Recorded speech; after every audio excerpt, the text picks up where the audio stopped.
Howdy, friends and floor heads. Welcome to episode 2 of our adaptation of the Call of Cthulhu scenario of Fathers, using the Cthulhu Dark System. It is Prohibition era Chicago. Joseph, a local reporter, found his father murdered in his father's study.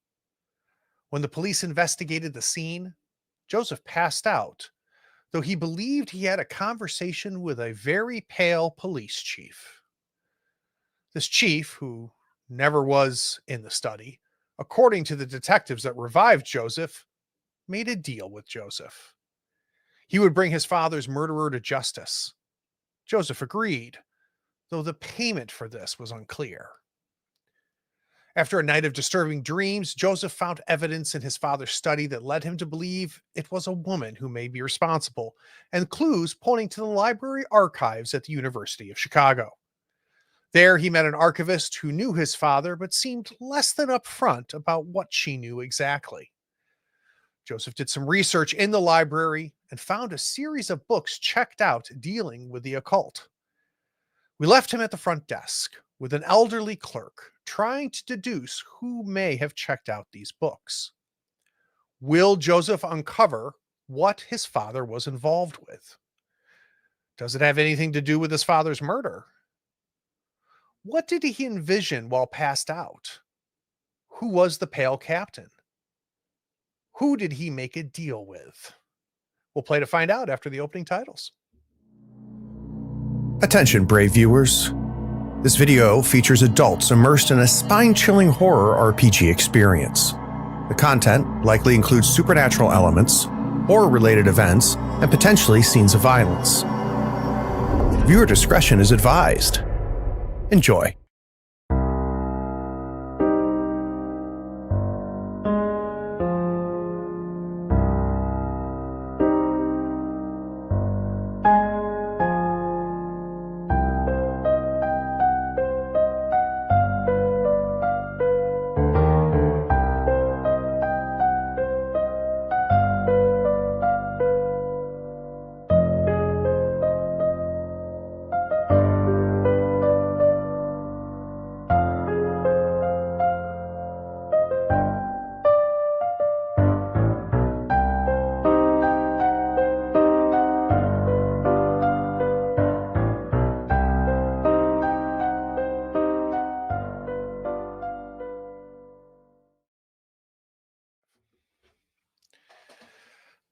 So, Joseph, you're standing there at the front desk of the library at the University of Chicago, and this extremely elderly but amicable older lady has been, answering your questions. And when we left, you'd asked her about who may have checked out a series of books, and we saw her go and grab the card file, pull out the card file, and was flipping through it when she realized that maybe she's not allowed to tell you this thing. But she was a little sloppy, and you looked down and you happened to catch the name, and it was C. Fisk, which matches. Oh, I'm sorry. I have Wilkes in my notes. It should be Fisk. Sorry, C. Fisk. Oh, Fisk. Okay. Yep. That's the person that was mentioned to you about being a student teacher here at the university by the woman in the archive. You quickly dart your eye. I'm sorry, go ahead. Madeline? Yes, correct. You dart your eyes away, not to get caught, and you feel lightheaded. So your knees are a little weak. Feels like the library is starting to shift. Maybe, is this what they call vertigo? It's hard to say. I'm going to reach down and grab the desk in front of me and use it to steady myself and just take a couple deep breaths and try and get my bearings and reorient myself. How long does it last for? Well, it's only a second or two, and then the woman's frail hand comes up and touches your forearm, and she goes, "Are you okay, sir? You don't look well." I don't know what just happened, but all of a sudden I felt very dizzy. Yeah, it's lightheaded for a second. turning to nausea now. Mm. You're not real sure whether you can stay standing, and I think as you maybe start to shift your body weight a little bit to try to get your feet under you a little bit more stable, someone kindly comes up behind you and kind of puts an arm around your back and kind of lifts you up and steadies you.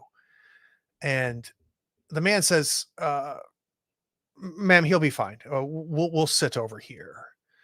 And you turn instinctively, obviously, in hearing this voice, but it's a voice that you've recognized before. It's our captain, Hmm. Joseph. Why don't we sit down? Oh, uh, yes, that would probably be a good idea. Little sitting area there in the front, and he takes you over there and very kindly puts you down and sits in the chair right next to you. And he says, "I thought we had an understanding, Joseph." And I don't recall people uh, disappearing into thin air. Uh, but you're telling me that I can't do my own investigating? Is that what this is? We had an arrangement. And as he's talking, Joseph, you're realizing that his skin is more than just pale. It's almost chalk like. And as he makes slight movements, you see little whiffs of dust coming off his face as if someone was taking two chalk erasers and Mhm. slapping them against each other. He still has the same fedora on, the deep set eyes that have fallen into shadows. You focus on your father's arrangements. I have gotten good leads on the murderer, and you were correct. It is a woman. I will let you know when she's brought to justice, or if you'd like, I can make sure you're there when it happens. I think I would like that, as a matter of fact, yes. He takes his hat off, completely hairless, no eyebrows, that same chalky skin. In fact, you see some of that chalk lifted off as the hat comes. And he gets a little closer with you. He leans in and for the first time looks straight up at you. He doesn't appear to have any eyeballs. And he Like, says, what's there? "Nothing, Just empty sockets. just darkness." And he says, "Good. I need an insight roll from you, I believe." Yeah. Your current insight is 3. So you're going to do Yes. an insight roll, which is 1 dark die. And we're going to hope it happens that it's 3 or less. It takes you to insight 4 because you rolled higher Okay. than your insight 3. Um, Now, what do you my question to you is did he have eyes the first time I met him? You never saw them. So when we talked about him, we talked about the brim of his hat and the Hmm. thickness of the ridge of his brow cast his eyes in darkness. Right. But this is the first time that he has looked straight at you. Hmm. And if the skin didn't give you an indication, if the fact that he disappeared and was not there apparently didn't give you an indication, now there's absolutely no question. And I think that helps us explain you going from insight 3 to 4. But I Right. really need to know though is what the hell is going through your mind as he's staring at you? Uh, Joseph has never seen anything like this in his entire life. He is, you know, I mean, he's heard of all kinds of, he's heard of, uh, because it's the 30s, so he's heard of spiritualism, he's heard of the occult, he's heard of witchcraft, he's heard of Satan worship. Uh, I would imagine, maybe in some of the less fortunate parts of the city, maybe there are voodoo practitioners, Mhm. etc. So, but as far as he was concerned, it's about as transformative and supernatural as attending mass on Sunday. So this is this is piercing the veil for him, and like this is like how somebody just casually walks around without with open eye sockets and skin so dry that it flakes off in clumps of dust, or clumps of this like chalky whatever this is, a substance. Yeah. um just I mean, it turns the stomach, I would say. My last question before we jump back in is, does Joseph think he is having visions? Do you think this is a figment of your imagination, or do you think this person is real? No, I think that Joseph believes this person is real, Yeah. but um because Joseph trusts he trusts his senses, he trusts his instincts, and despite the whole vanishing without a trace, and you know maybe there's something that can explain that, but he's fairly certain that this person is real, just highly unusual. When this chalk man seems satisfied with your answer, our front clerk, this woman who, even though she was sitting the entire time you were interacting with her, you knew that you were at least a foot taller than her, is somehow towering over you as you look up. And she says to you, "Sir, are you okay?" Hmm? And there's a blinking of your eyes, and you're on the floor at the base of the clerk's desk. And there's a student with a messenger bag, young man, saying, "Oh my God, sir, uh, and, and you've been cut," and he's trying to help you up. Thank you. I don't know. I am not feeling well. Is uh, I think maybe I need to see a doctor. Oh, of course. Here, let me help you up. And he helps you up, and he talks about you being cut. And I want you to instinctively maybe look Is at your hand. is that What? the same? Is it the same hand that was cut the first time It when I found it my father? is. Yeah. Well, to be specific, it's the hand that was cut the first time you met the chalk man, right? Okay. So if you see it, it's still wrapped. I assume this is only Right. the day after. You still have it wrapped, so you can Right. see it is actively bleeding again, even So though is it the same hand, or is it now a cut on each hand? no, same hand. Okay. It looks like you've re-injured yourself or it's opened that wound. Okay. He helps you and very, very nicely, helps you over to the same place where you were having this conversation with that chalk man. He goes, should I could go to the college infirmary and see if there's a doctor there. Actually, why don't we just could you help me get there now? I think that would probably be a good idea. No, of course, of course. Yeah, can you stand? I think so. I might lean on you a little, but I think I can. Yeah. Yeah, and the only thing that would be physically impairing you right now is what you've been through. So that Right. vertigo, feeling the nausea, that's all gone. Okay. So Um. he helps you out at the library. Go ahead. Okay. No. I was just gonna. I appreciate you. You came just in the nick of time. I really just don't know what came over me. Maybe I need to eat something. I guess sometimes it's hard to survive on black coffee and toast. Sometimes maybe I need to get a good hearty meal in my stomach. But we'll see what the doctor says. Yeah, I'll take you wherever you need to go, sir. I do have to go to class, but let me get you to where do you want me to take you to the cafeteria or Oh to no, the, the infirmary would be just fine. I think. okay. Thank you. And so he takes you there, has a conversation with the nurse at the front. Mm. Um, she kind of argues with him. You're not, is he a student? He says no, but it happened on student, on grounds. You get a hint this kid might be a law student because you can see he's hinting that the university wants to make sure you're okay because there was an Right. accident.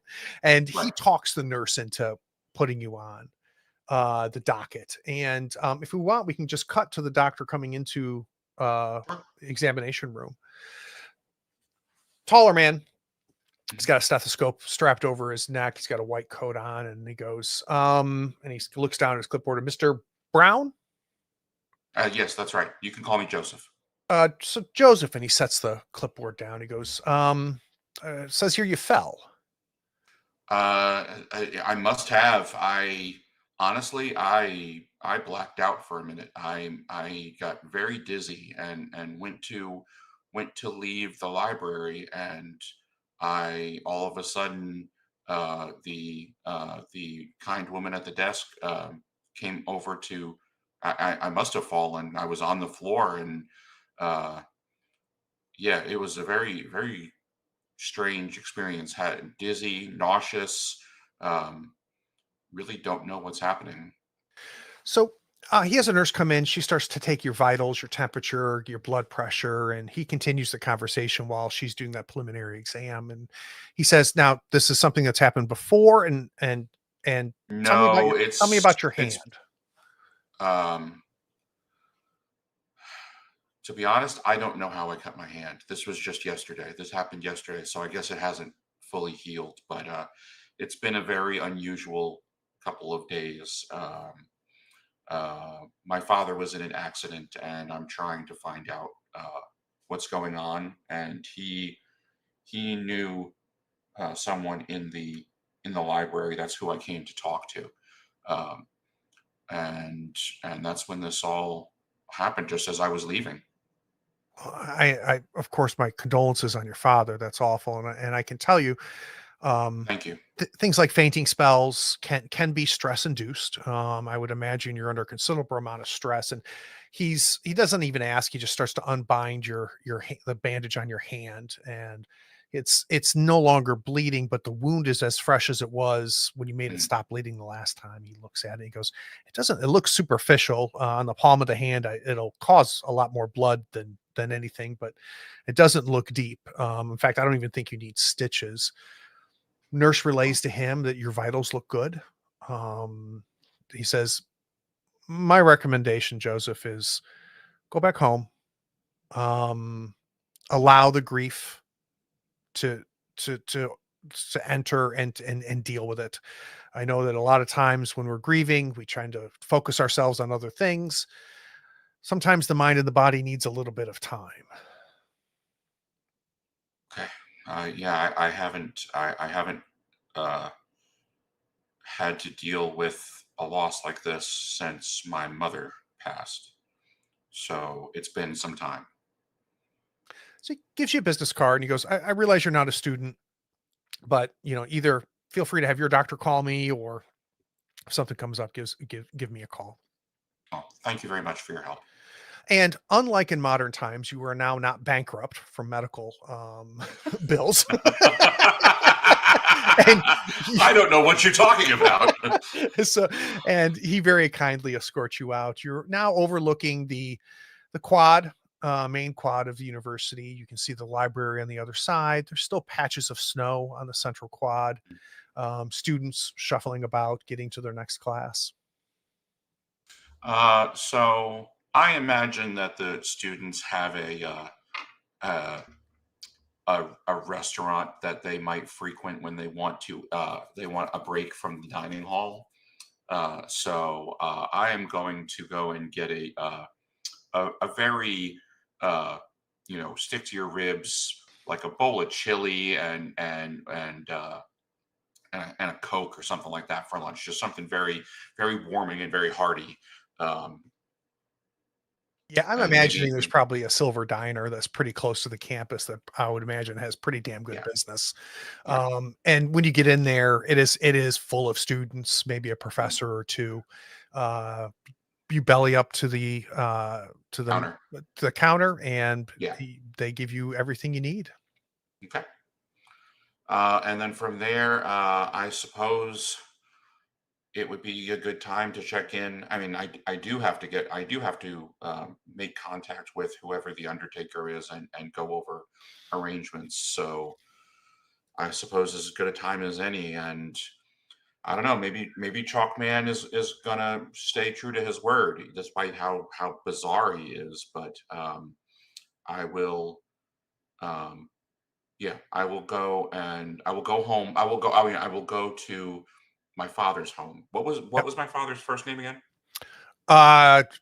Jesus. Give me Hang a on, let me second. go back and look. Harold. Harold. Okay. May you Yes, rest in I peace. have it. Oh, yes, I have it. Okay.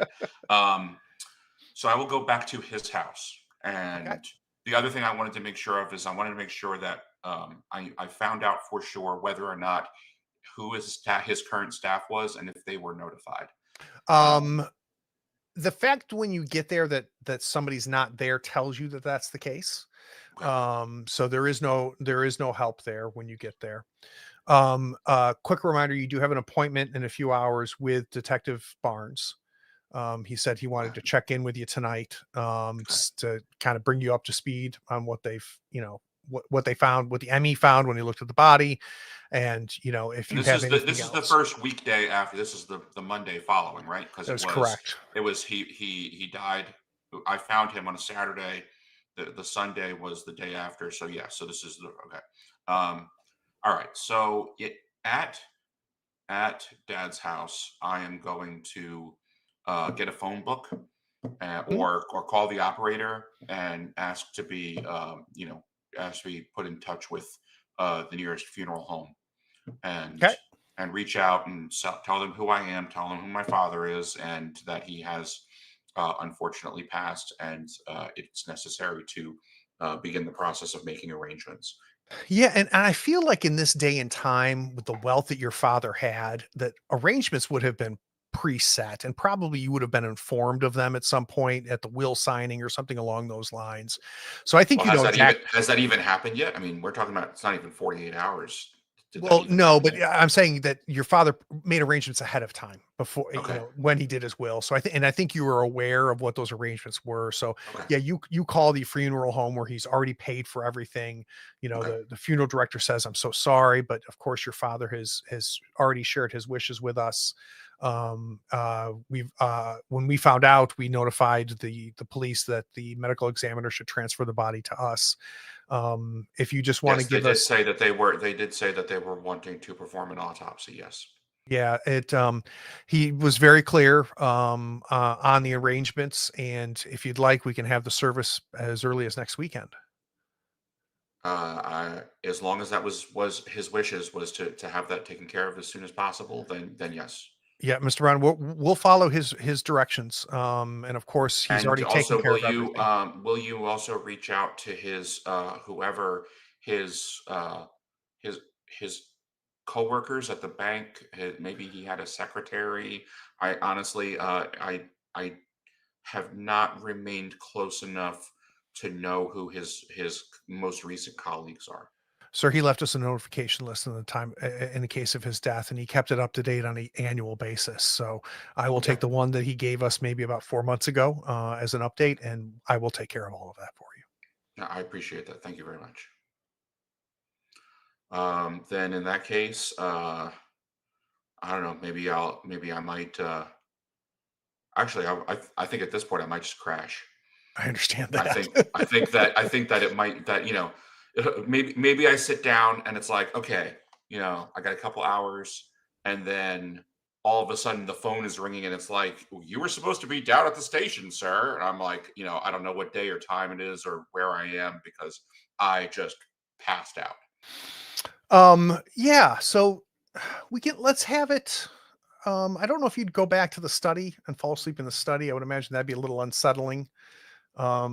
Still the blood is still on the wall. Not even that, just a matter of like I think that it was just something that just like a wave came over him. Like he got off the phone, Yeah. he sat down in the family room, and just boom.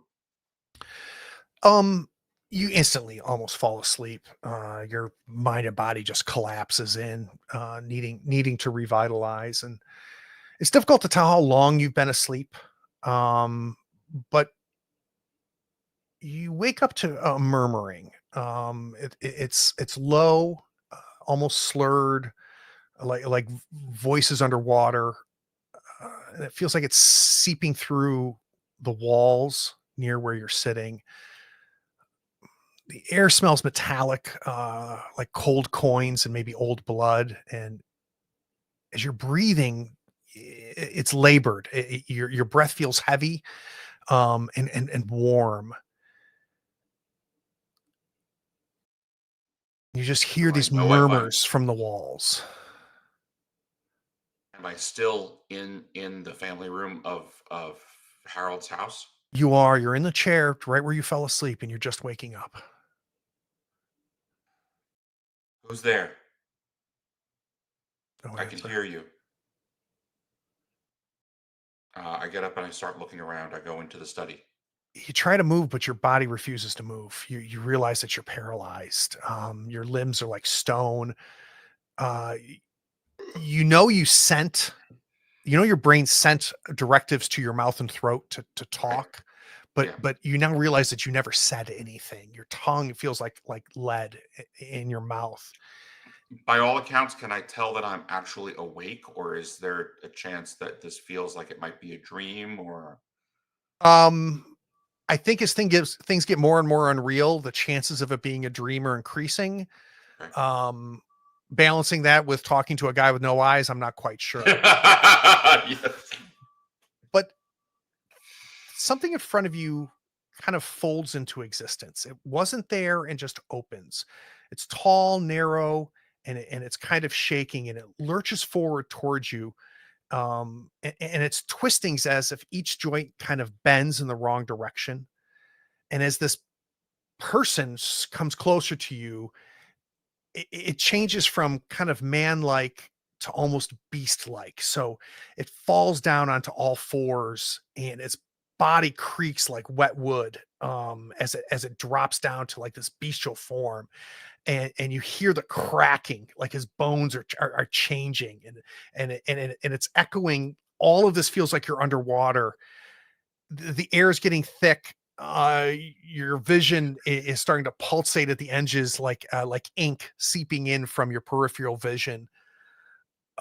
You've got this terrible odor of mold and burnt cinnamon that fills your nose, and you fall out of the chair, and you can move. You've woken up. I need an insight roll. Yeah. There is no. I mean, considering what insight represents, there is no concept of regaining insight. Like my insight will never go down. Correct. Well, so what can happen is when actually, I think it already marked you at 4, and it looks like you may have clicked it to 5. You're at insight 4 right now. Oh, You it did were at that for 3. me It automatically. does it Okay. automatically. Okay. But yeah, so before we roll, if you were to Okay. roll a 5 or a 6, which would be Mhm. higher than your current insight 4, it takes you to 5. Okay. At insight 5, it unlocks the ability for you to destroy any evidence of what has brought you to this point. And that's not just what brought you from insight 4 to 5, Mhm. but all of this unreality that's been around Mhm. you, that's been happening, that's caused your insight to slowly in your mind expanding. If you can destroy the evidence to bring your mind back down again, you can drop down from 5 to 4. Okay. And you can do that multiple times. It's just each time the level of destruction that's needed is It's more more severe. substantial. Yeah. Exactly. Okay. All right, so let's do that All insight right. roll. Let's hope for a 4 or less. Yes. So somehow, I don't know, maybe it was the time looking at the chalk man for whatever reason, and you've already had one of these effed up dreams. Mhm. Maybe that's how you keep things together. I'm not quite sure, but your insight does not increase. Okay. So I'm. I look at my watch. What time is it? Let's say you're about 45 minutes from when you were supposed to meet the detective. Okay. Then I'm just gonna go straight there. Get there, takes you right to Detective Barnes's desk. Uh, Immediately telling you again that it does not appear you're a suspect in this murder. I think you would have been taken to a room if Detective Barnes wanted to have that type of a conversation with you. He comes back to the desk and he's, how you holding up, Mr. Brown? Uh, I've seen better days. I'm not gonna lie. Uh, Doing everything we can. Emmy validated what our initial assessment was, which was multiple stabbings.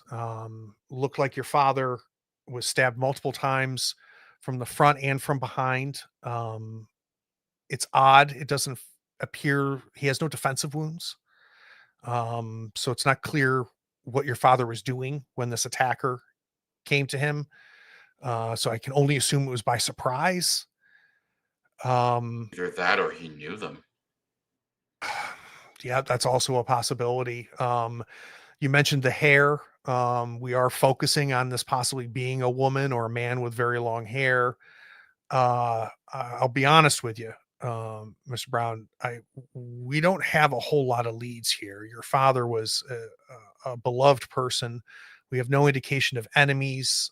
We've opened up some of his financials at the bank, and he didn't seem to be any type of fiscal difficulties. No strange transfers. I would have been very surprised if that was the case. Yeah, and Captain, can you come over here? And he flags it over, and the captain comes over. Not the person you've known as captain, Not Chalkman. not Chalkman. He goes, puts his hand on his shoulder, and goes, Mr. Brown, I just want you to know your father was a good man, and we're going to do everything we can to figure out what the hell happened in his house. Thank you. Obviously, you come across anything, let us know. Feel free to reach out to Detective Barnes at any time. He'll be happy to Well, give you updates. if that's the case, then I should probably tell you that I have been doing a little asking around, you might say. Okay. Um, he had a fundraising colleague contact, I guess, in the archives at the university, a Ms. Gray, Madeline Gray. And we see Detective Barnes writing everything as you're talking. And there was a graduate student, a Mr. Fisk, Caleb Fisk, who was affiliated somehow with them. My father knew both of them. There was a photograph taken at a fundraising event where they were both in the same photograph. And what makes you So think that they're involved? I reach into my jacket and pull out the envelope and the photograph, and I'll say that I found this in my father's study. Are you going to show him the letter from Madeline Gray saying you're in danger? Or are you going to keep that to Yes. yourself? No, Okay. I'm going to show that to them. He goes, and this is, you're saying the woman that works in the library, the archivist of the library, she confirmed that she had written this note? Yes. And what was her explanation when you talked to her about it? What did she say he was in danger about? She was surprised. She didn't know what had happened to him. Uh, she was cagey, you might say. Okay, Barnes, why don't you head to the university?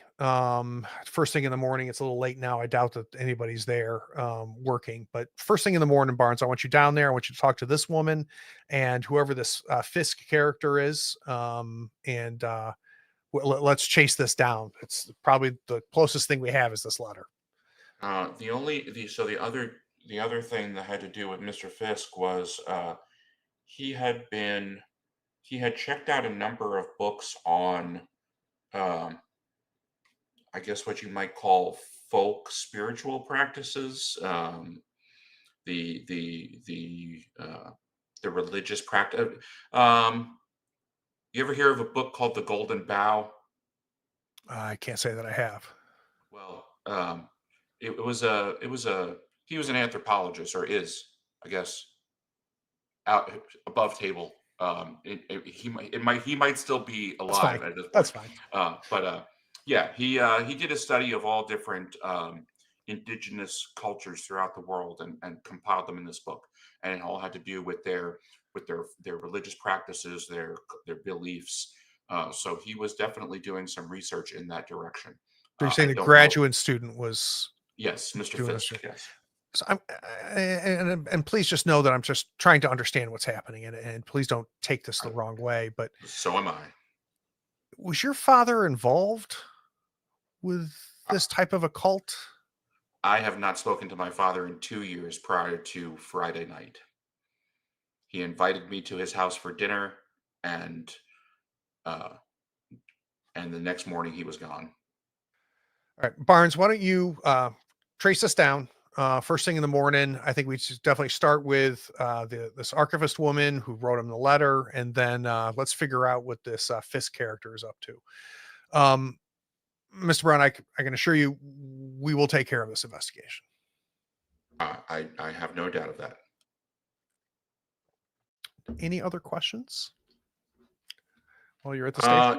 If it's late, then it's probably just, I would say, depending on what now is this particular precinct, is it closer to the Kenwood neighborhood, or is it in the city proper? Was it closer to the university? I'm just wondering if Little bit closer to Kenwood. okay. So then maybe it makes sense to go back to Harold's house. Yep. And spend the And you night do. there. Yeah. So Okay. you get back to your father's. Mhm. Now was this my childhood home? It was. Okay. Yeah. In fact, he's kept a room here for you. It's obviously been converted to a guest room, so no longer Right. has anything that's signature to you, but you still have a room here. Then I will sleep in the guest room. So this is, depending on how you want to measure it, the second or third time you've gone to sleep since your father's murder. The first night you had this horrific dream that involved facsimiles to your parents. You've been passing out, it seems, and having conversations with this chalk man. And then when you fell asleep this afternoon, you had another disturbing dream with a folding man of some sort that turned into this beast. Tonight you toss and turn, but don't dream at all. And Do I sleep? you do. I can't say you slept well, but you Mhm. are sleeping. You're waking up every once in a while, maybe startling yourself, expecting blood to be dripping down the walls as you wake up, and it doesn't. Um, but by 5, 6 a.m., I think you finally realize you're not going to be able to fall back asleep as you're once again awakening yourself, Right. and you feel somewhat rested. Um, I want to. So as a journalist, I imagine I have sources. Um, I want to reach out to somebody that might be uh, an eminent authority on all of these trappings of this whole incident. So the ritualistic nature, the subject matter of the books that Caleb checked out, all these Hmm. things. So maybe some type of uh, a psychologist or another type of doctor, maybe somebody who would be able to uh, maybe even a political scientist, a historian, anthropologist, something along those lines. Somebody that might be able to give me some bearing on all of this. Yeah, let's do an investigative role, and I think that we'll use that to kind of determine the quality of a Sure, contact you have. How does that sound? So, sounds good to me. obviously, your human die is applicable. Yep. No Mhm. question, your occupation die. My only question is whether you want to add an insight die or not. I do not. Okay, so we're just going to roll 2 white die.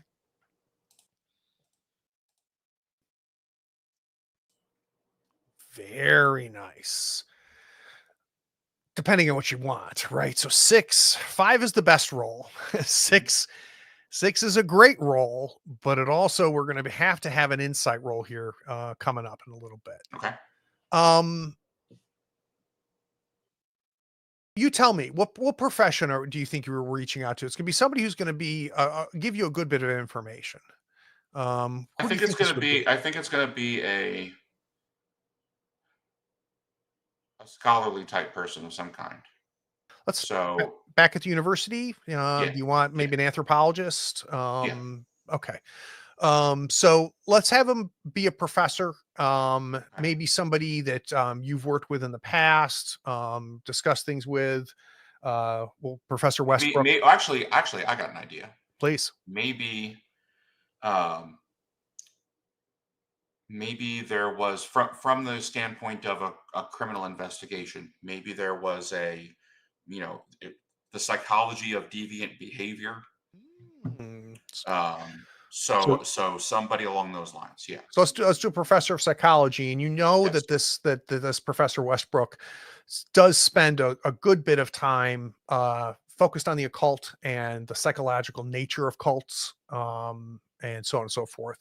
And he's right at the university, so it's Tuesday morning. You give a quick call. His secretary answers, says, "No, of course, come on in.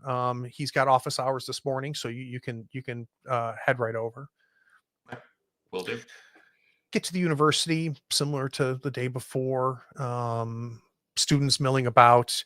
You come up to the psychology building. Like most of the University of Chicago, this very large Gothic architecture. And just as you're coming up the steps, the doors come open and just a flood of students come out. Oh, so Obviously, I haven't even gotten in the building yet. no, Okay. and they're flowing like a avalanche out the door and down to their next class. And as they're going through it, did you go to college? I imagine you would with your station. Oh yeah. Um, I mean, probably whatever. What is it? Is Brown? No, Brown's an Ivy League school. And I feel like that's even for somebody like the son of a financier, probably would be too. I mean, I'm fine saying that he was just state school, University of Sure. Chicago. Maybe this is even my alma mater. Yeah, let's go with that. It gives you a certain familiarity with the campus. Yeah. Yeah. Um, uh, there's a bit of a moment, and I don't know if you've ever done it where you go back to your alma mater and you just see just how young everybody is. You're like, Mm-hmm. I don't remember I was that young. Yeah. Everybody looks Well, like I they're in mean, high school, right? yeah. I mean, I teach at a university now, and when I look Exactly. at the kids that just started, yeah, they're Children. babies. Yeah. Yep. Yeah. And as they're flooding through, it's been obviously too long for you to have obviously known anybody here at the university. Maybe an errant grad student somewhere, maybe it was a contemporary of yours. So as they flood through and you kind of like a salmon work your way upstream against them as they're coming out, what's your reaction when you see your mother's face? Oh, uh, huh. Um, I probably would just stop dead in my tracks and maybe even like one of those moments in a silent film where the protagonist is sort of just flabbergasted and like like his has to like hold on to his hat and um there's nothing really to stumble back against because I haven't even gotten in the building yet. I haven't gone up the stairs yet, but um I have to really focus on not just like falling flat on my rear end. Uh, and she's in this crowd, this throng of students, So or this sea of faces are coming by, and it's not one of those situations where you catch somebody in the corner of your eye and you go, "Oh, she looks like mom." You catch somebody in the corner of your eye in your periphery, and there's no question in your mind. It's your mother. It's your mother about 10 years or so before she died. You notice she has no gray in her hair, but she has that tight bun that she always kept. And you're kind of bumped around a little bit, and you turn and you look and you can just see a sea of students kind of slowly disperse at Mhm. the grounds, and you kind of lose track. So I But see her, I get spun around, and then she's gone. and you can't seem to see her. But I want to emphasize here, there is no doubt in your mind that you just saw your mother 10 years before her death. So this would have been 20 years ago because it was well, actually no, 20 years. So 20, she's been dead 20 years, so it was 10 years before that. Yeah, so she's So in her mid 20s. yeah, I was gonna say I mean, if I'm 30, I'm lucky. So Yeah. I mean, I may not have even I may have only seen her look like this in photographs. Yeah, I think we need an insight die here. Okay. Okay. Okay. A lot going on. Yeah. The one thing that's good is as your mind is expanding, as you're taking in the reality of what might be happening around you, it's getting harder and harder to shock you. You're able to somehow shuffle this around, maybe put it in the same uh, cubby that you put the Chalkman. I don't know. Yeah. But yeah, the door to the psychology building is open. Okay. All right. Well, once the coast is clear, then I'll go inside. You Kind can of tell straighten you're myself up. Take off my hat as I'm going in. Adjust my tie. Uh, I think the top button is definitely unbuttoned, and I think it's been loosened a little bit. But you still maybe he'll glance in a mirror and make sure that he's somewhat presentable. But otherwise, he'll head inside to this. Now, is this a Dr. Westbrook? yeah, doctor in Okay. psychology, has been teaching here for a good bit of time. He was teaching when you were a student here. You might have taken a 101 class with him. Might have, yeah. Um, you can smell that really cheap tobacco he smokes even before you get to his office door. The door is open. He looks up and he goes, Joseph, Dr. Westbrook. sit down. You've got a new crime you need some help on. You could say that, and I will close the door to his office before I come in and sit down. Um, what do you know about? I don't even know where to start, but what do you know about uh, maybe non-Christian pagan cult practices on the fringes of society? Well, it's interesting that you brought that up. So I'm going to get published probably in the next 6 months. Mhm. I've been doing a good bit of work on it. Focuses on some of the similarities, regardless of geography, of some of these ancient religions. Tying together the fact that somehow there's some sort of collective conscience that allows us to tell the same tales over and over again, and Huh. reflect them through. But you, what's going on? Uh, um, this is a real weird one. Uh, got a tip off. Some well-to-do banker. Uh, Somebody found him in his house, stabbed to death. Uh, Jesus. yeah, yeah, pretty gruesome. Uh, and somehow tied to some graduates. Do you ever hear this man before, Caleb Fisk? That name mean anything to you? Yeah, he's a graduate student in philosophy. In fact, I consulted him and Dr. Rook a few times. Ezra Rook, he is a professor of ancient religions. They do a lot of work together, but I consulted with both of them for my paper. And I'll be honest with you, either of them probably your best bets if you want some, real details. Well, Most of the history of this type of stuff, I really leaned on them. I feel like you're all maybe maybe this might intersect with all three of you because I mean there's some really strange. Uh, I'm getting people telling me about dreams of strange creatures and tall men with no eyes and he's trying very hard to present this at very dispassionately because he just does not want to get into the whole, oh, by the way, this all happened to my father. He wants to keep this, he wants to keep it separate. um can't really go into a whole lot of the details. This is protecting the client and all that, but No, I uh understand that, but Joseph, none of it's real, right? These are just old tales to keep societies bound. okay, Uh, but that this person actually was murdered in their house. They and were. that's very possible. And then we could have some deviant who maybe believes in some of this garbage. But this is strictly a deviant mind. This is the way you're talking about this, Joseph, I just want to level set with you. You understand that this is strictly a psychological phenomenon, that there are no monsters. Um, I, I bow to your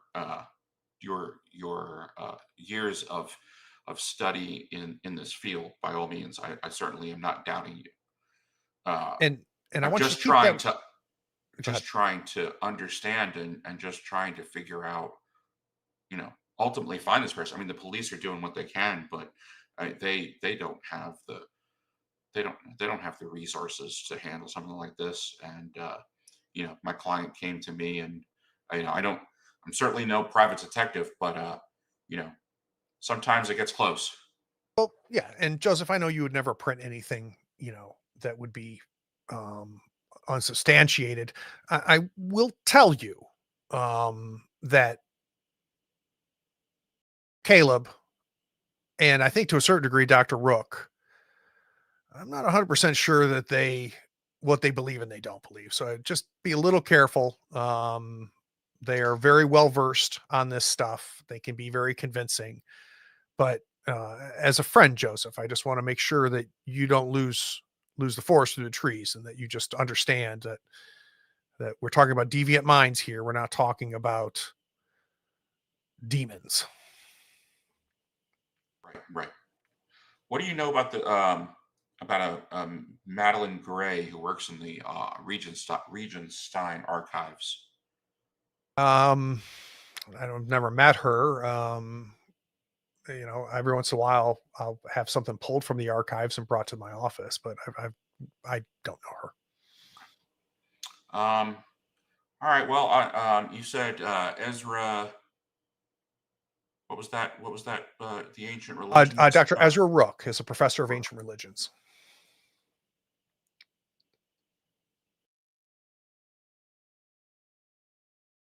Is that in this building, or is that? Or do they have a?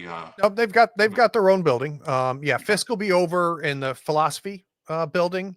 You remember where that is, and then Uh-huh. right on the north side of the quad, you could find the ancient religions. All right. Well, Uh, Rook, and thank you for he your. looks at his wristwatch. He goes, Rook might be teaching, but Caleb could. I don't either one of them. Well, I'll see if And I can tell him I track him sent down. you. Will do. Thank you. And I'll reach out and shake his hand. Reach out, offer my hand to shake. Yeah, and his nicotine stained hand, he shakes yours. And when he shakes my hand, um, he might notice a sort of not an uncertain. I mean, he's trying very hard to make it very, very very stiff and very masculine and very like, Mhm. I've got it together and blah blah blah. But he might notice something's off. But And I think that might cause him to hold your hand a little long till you make eye contact with him, yeah, and maybe he says, "Are you okay, Joseph?" this is a real strange one. I'm doing the best I can, but I want to. I really want to do right by my client.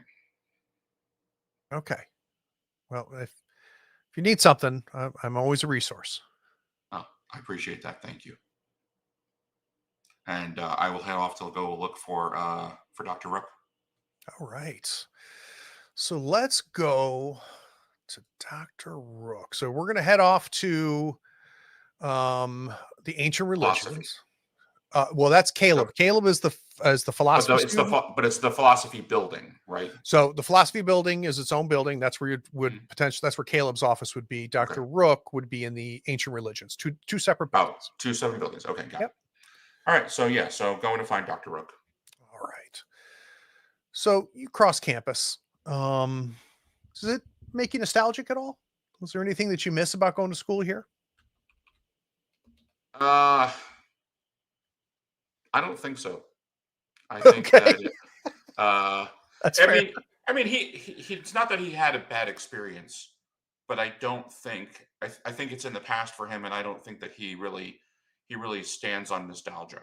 I think that he's pragmatic, and he's focused on the present. He also may not even be in a position where he can allow himself to to enter that headspace. So you get to the classics building, which holds the ancient religions department.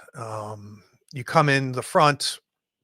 There's a directory, Mhm. and you find without any trouble Dr. Frederick Rook, room 204. You know that's the second floor. A couple staircases, set of staircases takes you up there. Long hallways. Second floor of most of these buildings is where the professors and the graduate students would have their offices. It's going to be the second door on the right where the even numbers are, and the door is closed. I will knock. Nothing. But you do pick up a faint smell.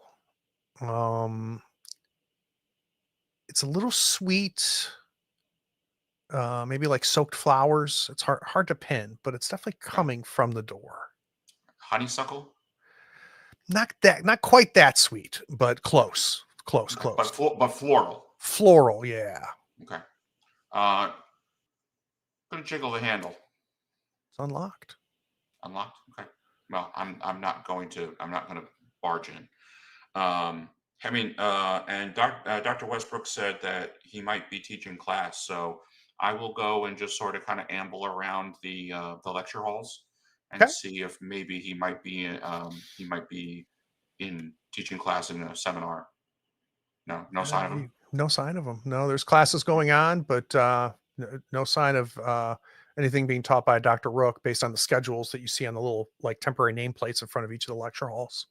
Is there a department office? Sure. Yep. And there'll be a clerk there. Okay. Yeah. I will. Uh, good afternoon. Pardon me. Don't mean to interrupt you, but I was hoping you might be able to help me. Uh, Came over here looking for Dr. Rook. And he, young guy, obviously a grad student, puts his finger up and he's writing and down. He goes, I'm sorry. And he closes the book and he goes, who are you looking for? Dr. Rook, Ezra Rook. Yeah. Give me a second. Dr. Rook. He should be in his office. Um, yeah, I was just up there. No answer when I knocked. I don't know what to tell you. Okay. He's not teaching today. So Okay. normally he would just be in his office. Okay. Well, Anybody else I can help you with? No. Thank you for your help. All right, I'm going to go back up there then, and I'm going to crack the door and look inside. Yep. So you turn the knob, it turns easily. The door swings open, pretty quiet on its hinges. Cold air kind of sweeps in from the room. The room is dim despite the time of day. The overhead bulb is off, but there's a desk lamp on. You can see his desk. It's one of those green shaded desk lamps, and it casts Like a kind of bank this lamp. Yeah. right. It casts kind of that jaundiced glow across Yep. the room. There's books on the floor. You notice a chair knocked over. You notice some papers spilled like leaves. And behind the desk, you see Professor Dr. Rook. Uh, but he's collapsed on one side. His knees are crumpled below him. Blood has soaked through his shirt. You can see a dozen sharp wounds in his chest, very similar to what you saw with your father. His eyes are wide open and not in a face that's surprised, but a face full of fear. One of his arms is outstretched across the floor. On his forearm, you see shallow carvings of half-finished symbols. Behind the desk, drawn in dried blood on the wall, is a faint circular pattern, symbols coiled around a central eye. You can tell that these symbols are older than anything that you've ever looked at from a symbology standpoint, and immediately they echo to the one of the patterns you saw in your father's study, etched in blood. Let's take a 10-minute break. All right.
So I'm going to rewind just a little bit, Craig, because I forgot that you had rolled a 6 for the entire Westbrook investigation piece. Oh, shucks. And I think that insight roll happens when he mentions immediately Caleb.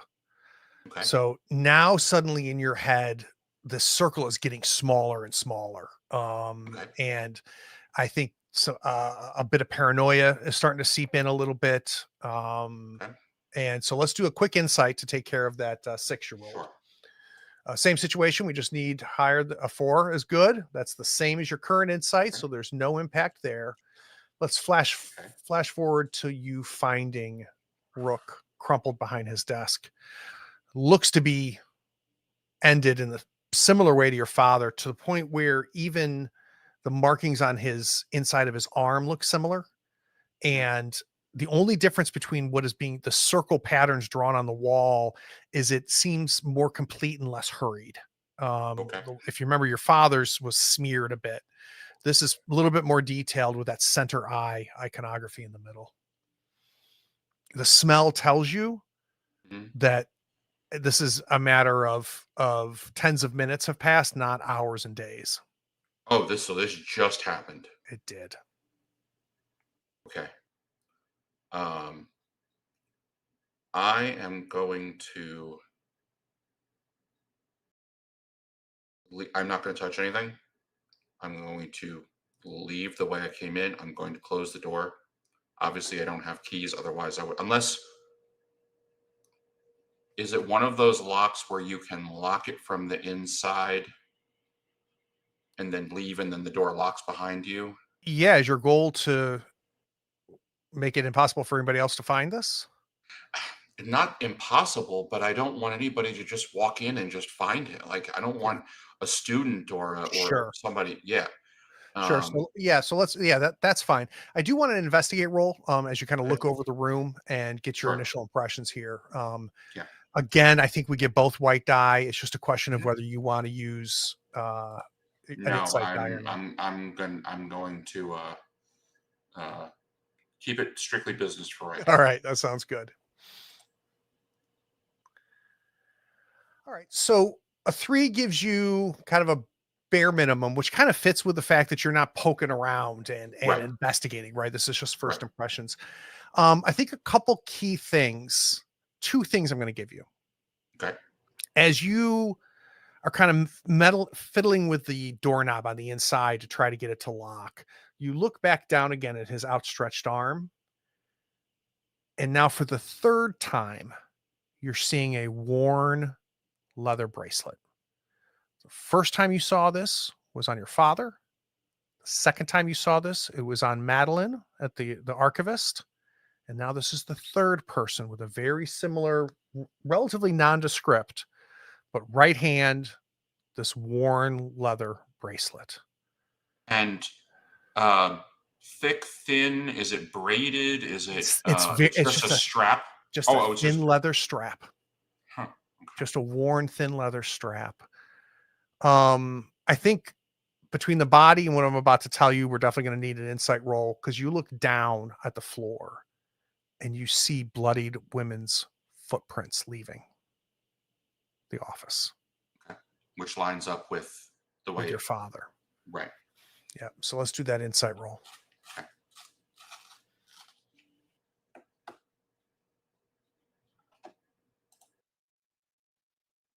Okay. You are good. All right. Holding it together. You pull the door closed and it latches. You check it and it is locked. I am going to. I'm going to go back to Westbrook. Okay. You find him. Um, You all right, Joseph? no, you need to call the police. Okay. I just went to go pay Dr. Rook a visit, and he's gone. I don't understand what you're saying. He's dead. Jesus. Everything I just told you about my client and about this other murder, It's the same. So it wasn't a heart attack. You know for a fact he was murdered. I know for a fact he was murdered. So he immediately grabs the phone, makes a I phone closed call. the door. I didn't touch anything. I closed the door. I locked it. God forbid anybody found him with this environment, but you need to call the police. He calls the police. They're going to come right over. They ask Westbrook and you to meet them at the office door. Mhm. You get there with Westbrook.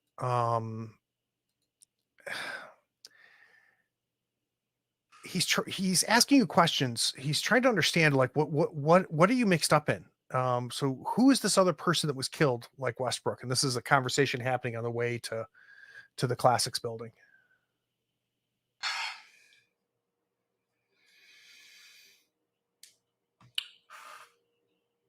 Joseph is very apprehensive about going into details, and he's trying really hard to kind of look. This is not. I mean, this could be some really. I mean, I above table. I don't think that the concept of a serial killer was really a thing until Not really. No. Yeah. But I mean, this is a pattern. My client and this other killing was the same way. Stab wounds, marks on the walls, some leather bracelet. I mean, So hold on a second. He stops walking and he looks at you and he goes, "Why did this person hire you that got murdered?" because they want justice. Joseph, doesn't make any sense. Someone hires you, you call them your client, and then you tell me that they're murdered. So what? This doesn't make sense. Justice for what? I don't understand. What, Joseph? What the hell is They were going on? killed. They were killed. They were stabbed to death. Why did they hire you?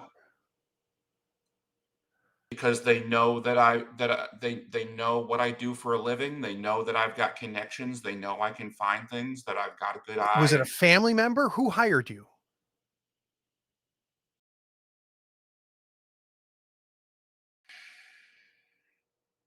What are you mixed up in, Joseph? I don't know. I don't know what I'm. It's so strange and so bizarre, and it makes no sense. And it's like a bolt from the blue. It just came out of nowhere, and now it's not one person, but it's two.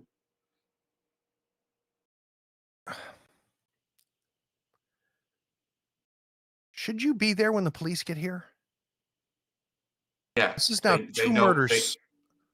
they know me. They know me, and they know, and I'm trying to help them. Okay. So you get there, and the commotion tells you that the police have already arrived by the time that you get over there. There's campus police there. They're standing outside the front door, or the office door. You come up with Westbrook, and Westbrook goes, has Chicago PD gotten here yet? And the campus police is like, no, we're about to go in. And Westbrook goes, no. Don't open that door. We're going to wait until Chicago PD gets here. A little time passes. What was the detective's name again? Let me look real quick. It was Barnes. Homicide Detective Barnes. Yeah, you'll want to get Barnes. Barnes is he's the one who's on this case. We're just campus police, but okay. To your surprise, you hear somebody behind you go, "Is that you, Brown?" And you turn around. There's a couple detectives, none of them you've ever seen, and the captain you met at the precinct. Oh, Oh. I mean, yeah, that's me. Oh, yeah. Oh, um, I'm glad you're here. Yeah, and I need you to stay here. Is a Westbrook here who called it in? And Westbrook raises his hand. Um, has anybody gone inside? Says no. Um,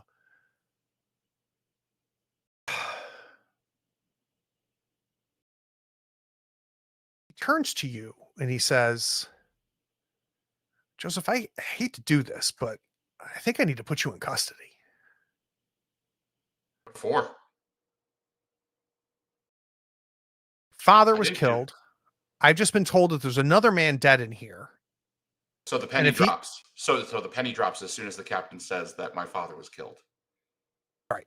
Yeah, Westbrook From so shoots you a from look. Westbrook. Yeah, Yeah. yeah. And now just don't go anywhere. And he turns to one of the detectives. He goes, doesn't go anywhere. And he walks away and he goes, and on top of that, Detective Barnes hasn't shown up for work. He barges the door open. And a voice comes, his voice comes from inside. You're kind of at an angle. You can't see that he's walked in. He goes, put him in cuffs. What? I didn't even go in there. I opened the door. I found him that way. He steps out and he goes, Joseph, it's the same MO as your father. I know. I was there. I found him too. All right, we're gonna need another roll here Okay. to stop you from getting arrested. And I'm definitely gonna roll a failure die. Okay. So let's start off with building your pool here. Okay. But before we do that, I want to talk about your goal. Okay. So if you succeed here and you beat the failure roll, what are you hoping happens? What does success look like here? Um. Because I don't think it's And it's, unreasonable what the captain's doing. I think Joseph is put off by this. I mean, he's done everything above board. You know, he has a reputation as a journalist to uphold. You know, he is he. I think that Joseph is put off by this. So I think that I think his goal is to get the captain to realize that the fact that you know, Barnes knew and the captain knew. They knew that I was looking into it. They knew that I had information to provide them. It it stands to reason that I would that Joseph would be um, that might have followed a trail here, and somebody is ahead of Joseph.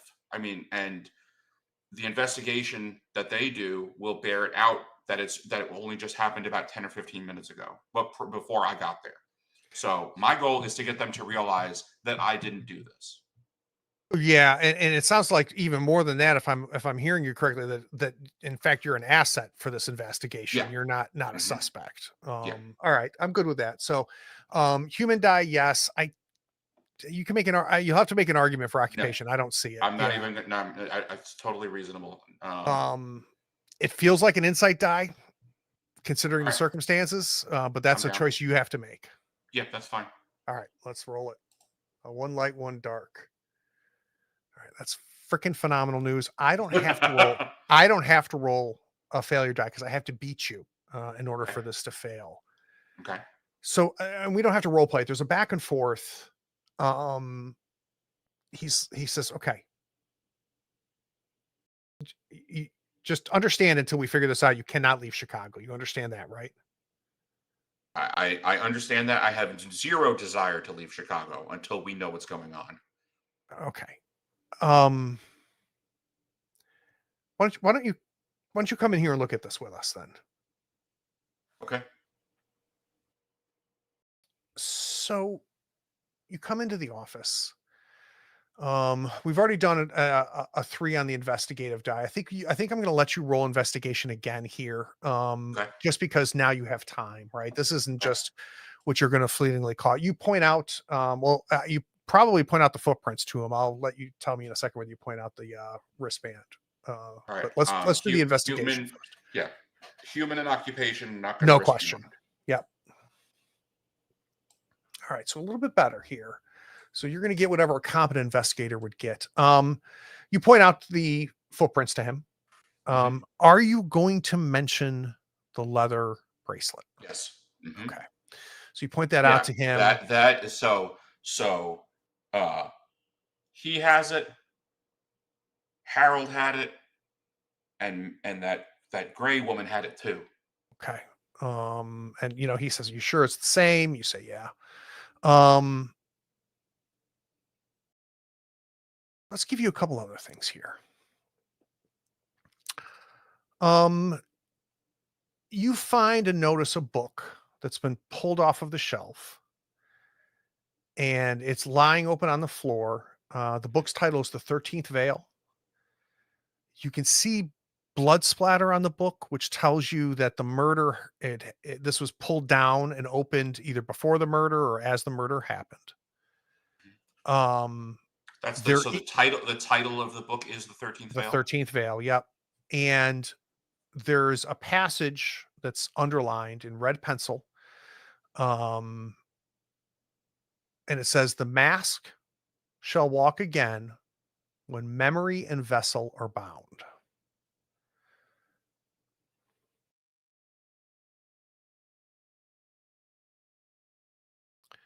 Mask shall walk again when memory and the vessel are unbound. Are bound. Are bound. Yep. The other thing that you see is a picture on the wall. And it looks like Rook, though he's wearing glasses. Maybe his glasses were broken or fallen off in the melee, but in this picture, he's wearing glasses. Looks to be not that long ago. He doesn't look much younger than he is now. There's a younger man next to him. They're standing on a dock with some fishing poles. And your father's there. And I'm pretty sure you would recognize the dock. And that is the lake house. But you don't know the young man. Both the book and the picture are something that you notice. Nobody else has noticed it yet. I'm going to take a handkerchief out and I'm going to open the book. And I'm going to. Does it have an author? Yeah, doesn't matter what it is. Okay. Is there something in the book that lines up with the other? There was a blood opens the gate. Was something that was at the scene of Harold's murder. Yeah, let's do this. Let's have you spend a little time with that book. Okay. The captain makes it clear, like, that stays here. Mhm. Don't make a big mess. There's no fingerprinting at this point. So, just, keep it going. You flip through it and it's full of some crazy shit. It's a book of rituals, but it's not an academic work. In fact, some of the pages are handwritten as you're flipping through this book. And the chapter and area where this red line was seems to be talking about a blood ritual of some sort. And a way to bring somebody back. It's very vague, but it just is all centered on some sort of blood ritual that can bring somebody back. Someone who was dead, like back to life. Okay. And as you're reading this, Joseph, you flash in your mind, like a flipping pages, the footprints, the broken mirror, the footprints here, seeing your mother. Is there hair? No. Just like there was where Harold was killed. No.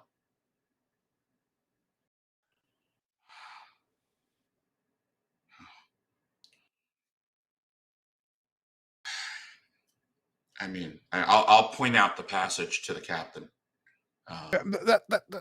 That's fine. He seems very uninterested because we'll That's put all it I into got. evidence.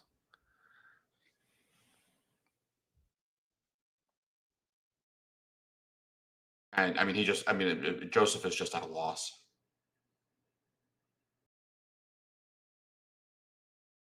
Can I go? Am I free to go?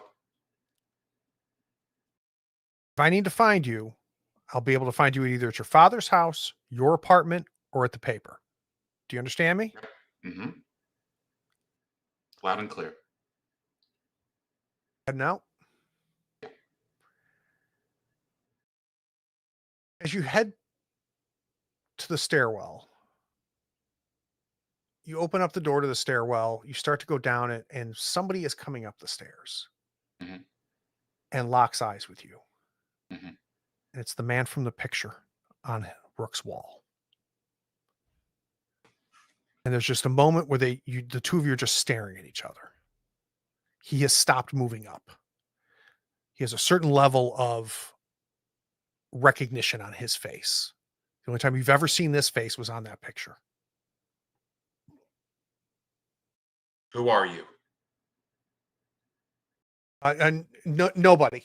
And he turns around and he starts going down the steps. Hogwash. He's going down the steps.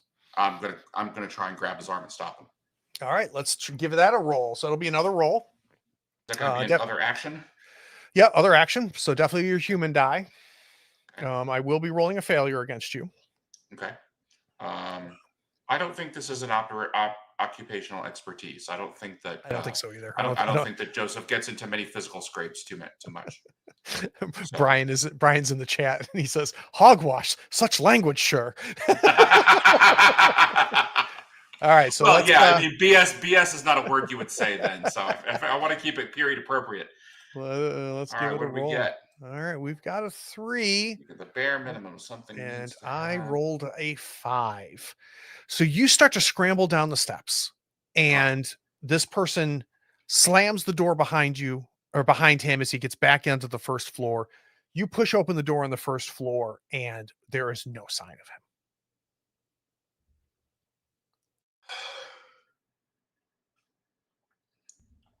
And out of frustration, and that hand that had that gash on it, just out of frustration, just smack it into the wall. But I've never seen this man before. Not until you saw that picture with him, the father, and Dr. Rook. No. Did the picture have a date on it? Maybe handwritten by any chance? No, but based on what your father looked like and what Rook looked like, it couldn't be more than a year old. Okay. I want to go back to Harold's house, and I want to go back into his study, and I want to do some more digging in his study. I'm not going to make your. I'm not going to make your. Yeah, go ahead. I was going to say between the fact that he's connected to Caleb, he's connected to Madeline, and now he's connected to Dr. Rook. I want to see if I can find a connection between all of them, and also maybe. I mean, it's kind of a stretch because there's, what are the chances of finding another photograph? But yeah. And I don't need a roll here. Okay. Just because you have time, right? There's nobody, there's nothing impending here. You reconfirm when you see that circle on the wall and the dried blood. You can tell that the same symbol was being drawn here, but it was rushed versus what was drawn on the wall in Rook's office. Footprints are still there, that I mentioned before. You find a pamphlet in his desk, kind of jammed in his diary.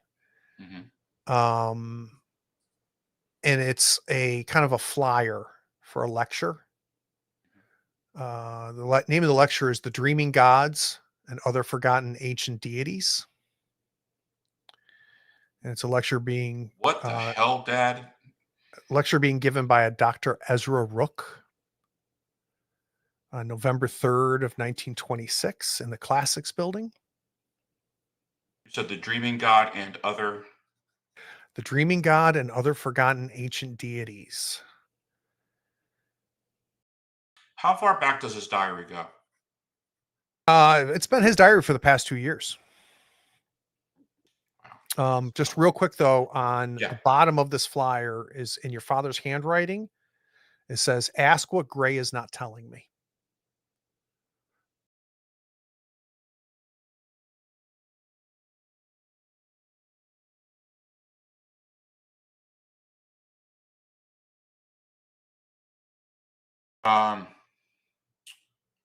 All right, goes back 2 years. I want to see if in the last 2 years, if he had plans to go to the lake cabin with Rook and see if I can maybe use that to triangulate who this third person is. Yeah, so you find a note Mhm. about in the summer, so probably at least 6-7 months ago. Let's have it like early August of the Yeah. previous year, and it just says fishing, Rook, Fisk. The whole weekend is marked. Okay, but the person in that picture is not Fisk. You've never seen The Fisk person before. that. Oh, that's right.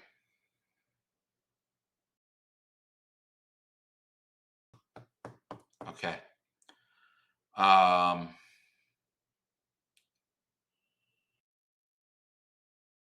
So there's 2 more things I'm going to give you. Okay. You find in the notes section of his diary, Mhm. so not associated with any dates, Mhm.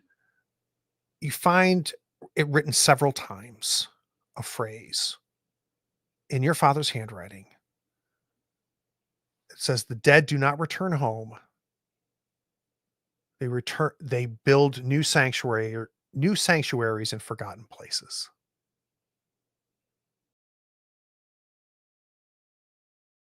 They build forgotten sanctuaries in They forgotten build places. they Oh, new build sanctuary. new sanctuaries in forgotten places. And then the last piece I want to tell you is something that you didn't really notice before, which is a small box on a side table next to a family picture of you, your mother, and you when you were maybe about 10. And it was like a formal picture. They went to a photographer to have this taken. And there's a So. small open velvet lined box next to it, Mhm. but the box is empty. But you remember it was the box that your mother put your first tooth that you lost inside. Which was not uncommon for mothers to keep that. Memorialize the first tooth. Yeah. Yeah, but the tooth's gone.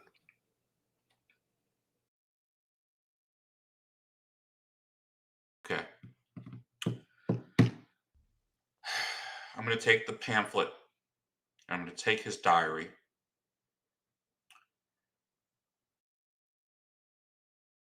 And I'm going to go see Madeline Gray. All right, so let's cut to that. Let's cut to you going in the back into the library. Same old lady with a woman with her frail hand kind of waves and how are you doing? Yeah. I Just just keep walking. walk past. Um, you get downstairs and her door is open. There's a bit of a ruckus that you can hear happening. And when you turn the corner to look in the office, you can see Gray putting books into boxes. How convenient. She looks up at you and she goes, You're not safe. None of us are." Why not? And I take the pamphlet I take it out of my jacket pocket on the desk. What was this? What were you up to with my father? It wasn't up to anything with your father. Ask what Gray is not telling me. It's in his own handwriting. What is wrong with you? Your father must have been successful. Successful with what? She walks around and she closes her door. And she looks at you. Your father was obsessed about bringing your mother back. What? And I think he succeeded. That's impossible. I don't have How time could to you even? That's I don't have time to convince you. And she goes back to packing up books, but she's gonna she killed your father. She killed Rook. She probably already has How'd or you know probably Rook already was has dead? fixed. That word gets out very quickly. It's been hours. Anybody involved in this? None of us are safe.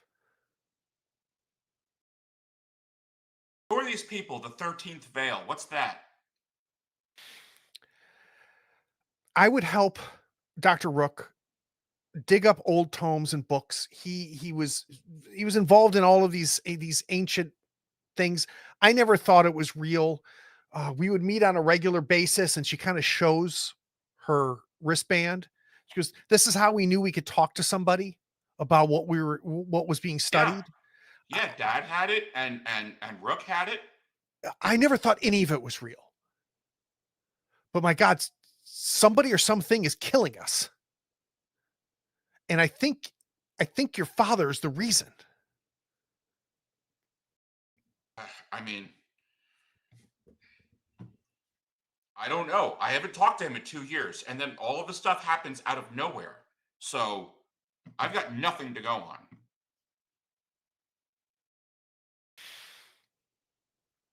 Who were these people? So was Rook the only person?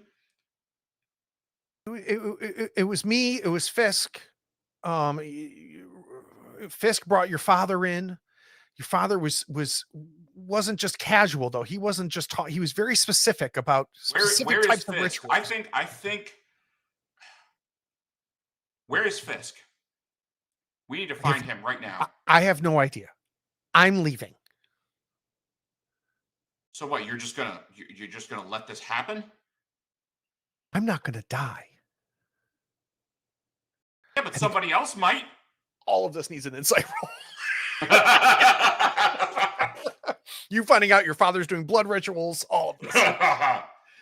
Oh. Right. So this is where it gets interesting. You are at Insight 5 when you discover this. Yeah. And you are more than welcome to stay there. If Joseph, if you want to take a step back, you are going to have to destroy something that has caused your mind to expand. And unfortunately, that's Miss Gray.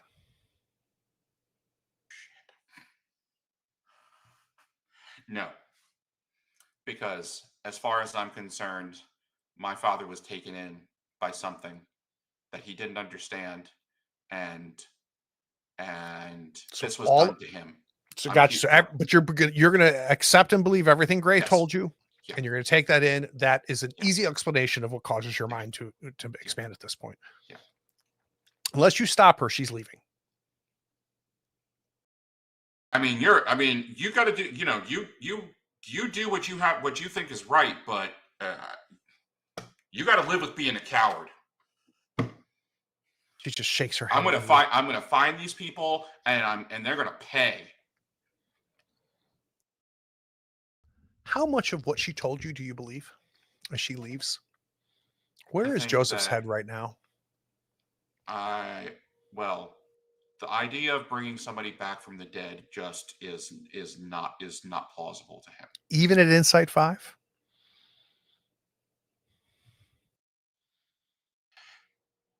You're one step away from me taking over your character. Yep, I know. I don't think that Joseph wants to believe it. I understand. I can believe that.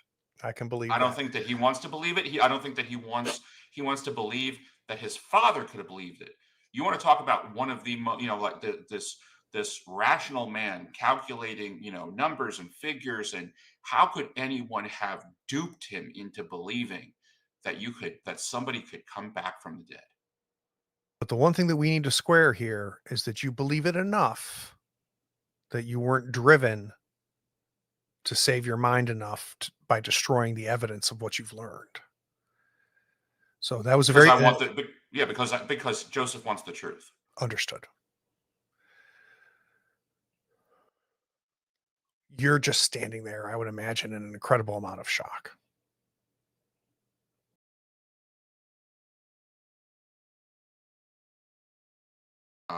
I mean, probably for a few minutes, yeah. At which point, maybe, I mean, did she leave anything behind, or she packed up some boxes pretty hastily? The whole office, is it empty, Yeah, or we can do a little investigate if you want. I'm okay with okay, that. okay. I'm not going to risk my mind. Just FYI, I think that's probably smart.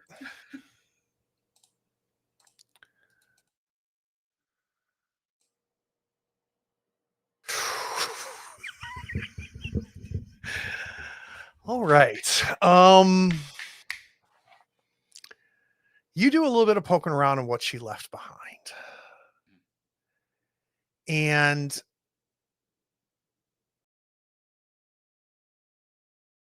I think you find a letter between her and Rook. Um, it's only Rook's response, but reading it, it's very clear that she wrote him to say that Harold Brown is dangerous. He is not an academic. I understand, that, he says, um, in the letter, he says, I understand what you're saying. You're right. He's not an academic, but he is So, funding. so I'm sorry to interrupt you, but Yeah.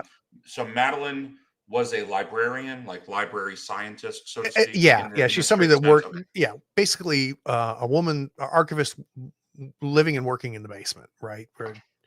um, and based So, on this, Rook is saying that Harold Brown is dangerous, that he's not an academic, that no, he's getting no, it, he's way too deep. no, the response you're getting from Rook, and it infers what her letter was. That this is, you can tell this is a response from Okay. Rook, right? So it says, I understand your concerns. I agree. Brown is not an academic, and he definitely has an agenda, but he is funding this, and I will entertain him and give him just enough information. Um, he is incapable of doing any of this. I am not going to give him the last pieces of information he needs for this ritual. Um, and just be very careful, what you give him. And I've had the same conversation with Caleb.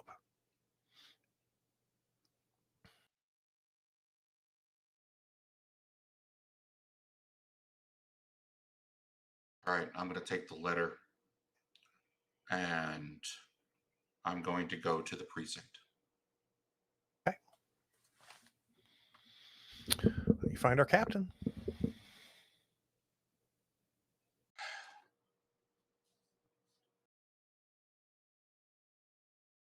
Did you find anything? No. Look, at this point, Joseph, I'm not going to share any more information with you. Well, I've I got need you. information to share with you. That's fine. Give it to me. I'll give him the letter. I'll tell him that that Madeline fears for her life. That somebody convinced my father that all of this was real. That you could, That's that's and that's great. Look and at I me, think Joseph. Look at me. This is the proper authorities are investigating this. You are too close to all of this. You need to stop.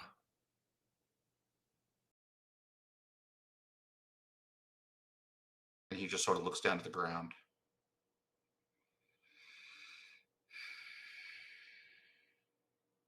Fine. I'm either going to find you at your father's place, at your place with the paper. I don't want you going anywhere else. I don't want you talking to anybody about this. And when I have something solid, when I have a suspect, I will let you know. You've got to find this Caleb Fisk. He's mixed up in all of this, and he knew my father. Understood. And I'll just turn around and leave, and go back to Harold's house, and maybe maybe see what he's got in his liquor cabinet. Okay. It's good. No doubt about that. Uh, and then I'm going to call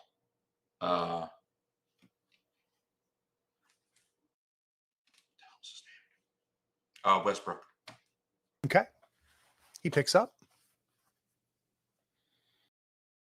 It's Joseph.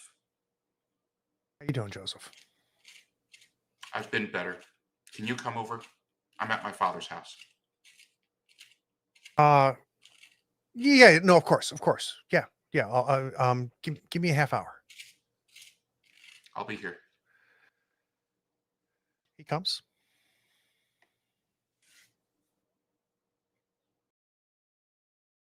All right. So I wasn't entirely straight with you, and for that I apologize. But I was everything that I said was true, and I still do not understand what's going on. But my father was mixed up in this. Fisk is mixed up in this. Madeline is. Rook is. And somehow they got my father too.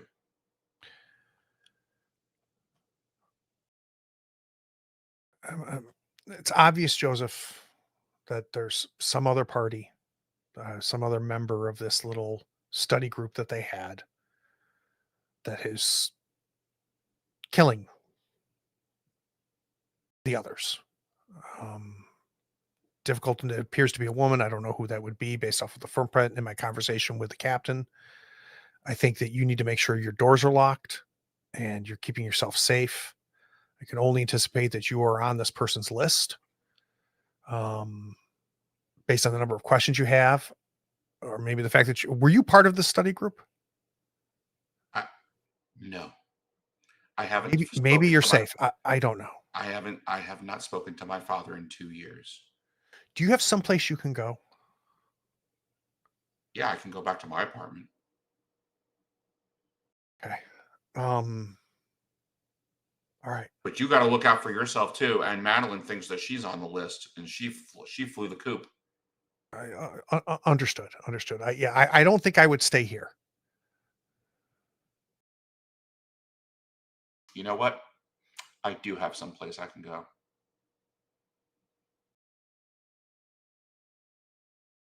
Okay. Just Right. wherever that is, just lock the doors and let's just be careful, Joseph. The fact that you Yep. weren't involved with this means whoever this is may not realize, you, or may have nothing against you. I wouldn't ask any more questions. I wouldn't do any more poking around. Whoever this is, you don't want to get on their list. Yeah, but I'm gonna find out what's going on. I'm sure. But just you don't. Whoever this is, you don't want them to know about you. I mean, And if they're I'm going pretty after public. Madeline, If anything, I wish I could see that. I want to look them in the face because this stuff is pretty sick that they're into. I understand your need for justice. I'm not minimizing that at all. All right, be safe. I need to get my hands on a car. I want to go for a little ride. Okay. Your father has one. Okay.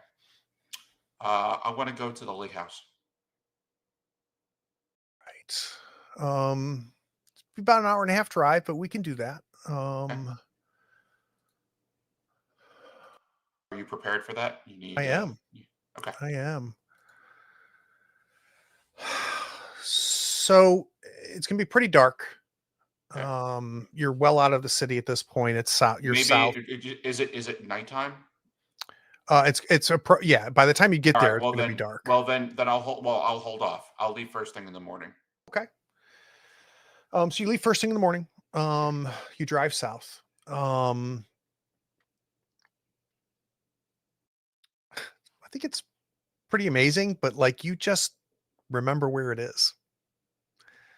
Take a left here, I'm yeah. take a right here. I mean, it's been, you know, well over a decade and a half, 2 decades since you've been there. Yeah. Um, you pull up to the cabin, and even from the gravel drive where you stop the car, you see the cabin, you can see the lake behind it. Mhm. I'm imagining a flood of memories. Yeah. Do you think about your time here with your father fondly? Yeah. Yeah. Yeah. You get out of the car. Um, your feet hit the gravel. They crunch under the pine needles. It's still cold. Lake Michigan is not frozen over. Mm. Um, Actually, this is not Lake Michigan. This is a smaller lake south. I take that back. It's still not frozen over. Okay. Um, there's still some snow patches on the ground. Um, this cabin has always felt old. Mhm. You get up to the porch. Yep. It creaks beneath your shoes like just old wood. Yeah. You can smell the pine. Scent takes us back, memories. You can Mhm. smell the lake. Does the cabin still does it still belong to my father? Don't know. There's no sign that anybody's here though. Okay. Okay. Well, I take that back. You smell a rich, buttery, warm scent. Coming from the cabin? Yeah. You would bet it's roasted turkey. Someone is cooking a roasted turkey. Okay. I will open the door and go into the cabin. So the door's not locked. Um, swings inward. Inside the cabin, the air is warm.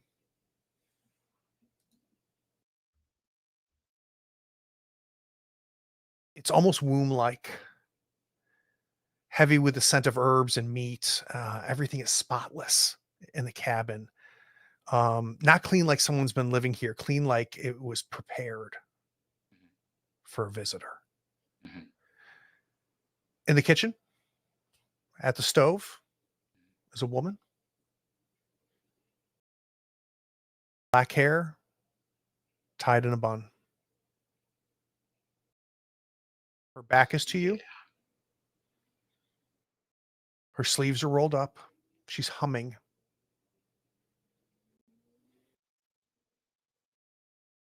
Her father is laying out plates at the table. Oh, yeah. Oh, you're here, Joseph. I am. You want to tell me what's going on? After I get an insight roll.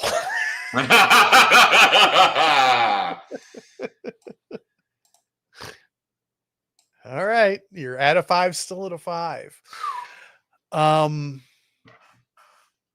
his head is down when he says that to you, and he lays the plates out, and he looks up to you, and you know it's your father. The reduced amount of gray in his hair makes it different than the body that you found in the Mhm. study a few days ago. Mhm. And his face is almost featureless. There's no mouth. There's a ridge where the nose is, but no nostrils. And there's just pale skin covering where his eyes would be.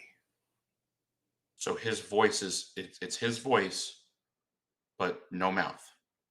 His voice in your head, you are hearing it, but he has no mouth.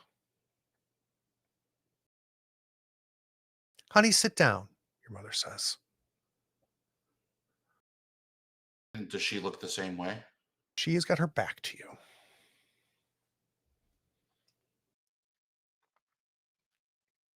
That was you, wasn't it? Honey, sit down. Let's eat. I've missed you.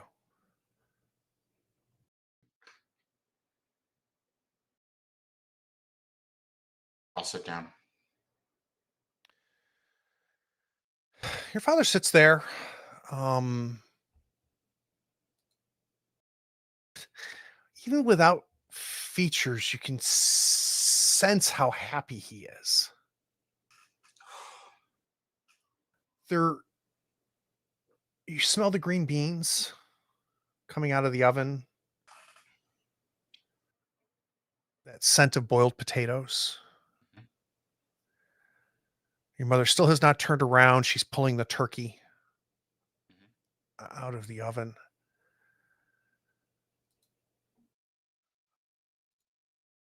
She turns around for the first time. She's wiping her hands. She's pulled up her apron from the bottom and is wiping her hands. Her arms are soaked in blood. The front of her apron and the dress under it are soaked in blood. Honey, you better wash up. You look at her face, just like your father's, featureless.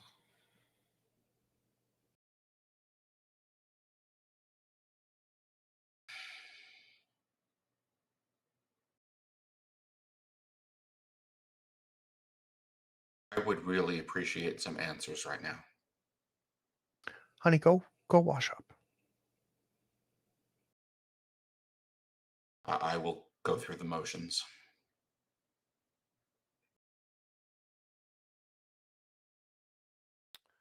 Oh, no, no, honey, I'll get it, your mother says. Not clear why. And she starts walking towards the door. Um, Father says, were we expecting somebody?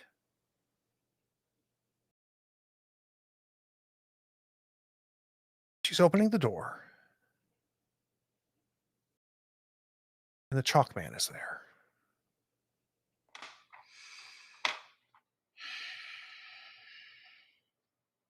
Joseph, it looks like you beat me by half a step. well, you know what they say about journalists. Made a promise to you. And you see his hand come out of your mother's chest. You can tell that he has taken his arm and impaled your mother with his arm. And in his hand is a dead heart. And her body falls limp, and he's just holding it up. I promised you justice.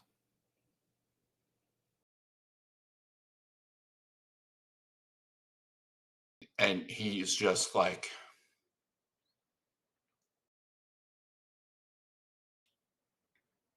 rage. Like, justice isn't enough. This doesn't make any sense. I want you to tell me what is going on. As he's lowering his arm, not answering you, your mother slides off his arm to the floor. In real time, decomposes. like an accelerated, like Yeah. catching up, reality catching up. Yeah. And you turn to your father.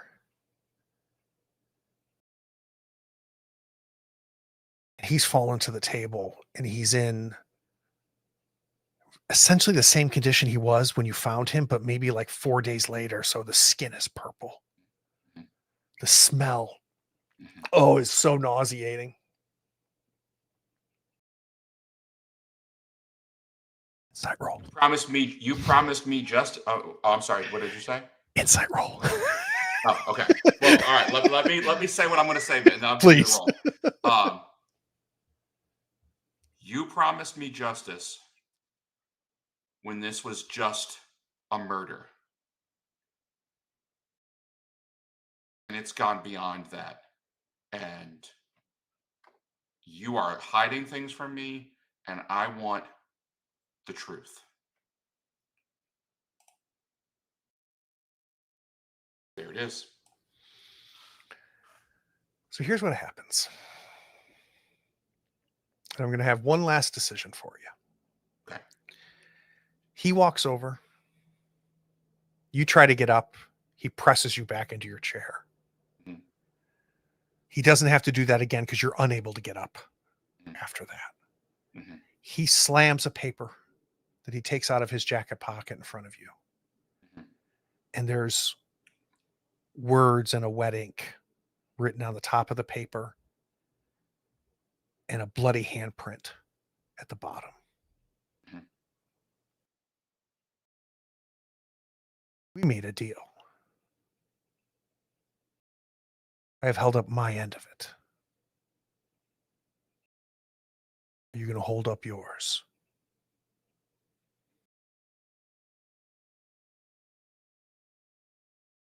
As far as I'm concerned, you lied to me. You kept things from me. This is no bargain that I am able or willing to uphold when you could have explained everything to me from the jump. And as those words are leaving your mouth, Joseph, they're bringing the last bit of Joseph with them. So I have a thing that I'm wondering about. So you said that I can reverse an insight by destroying something. That's before you hit 6. Once you hit 6, it's done. Okay. This is the end. Only This is because the end. no, that's fine. That's fine. Okay. Yeah, this is the Okay. end, which is pretty common in Cthulhu Dark. Okay. Um, as those words leave your Only because I just had a thought for something that might look sort of like thematically appropriate yeah.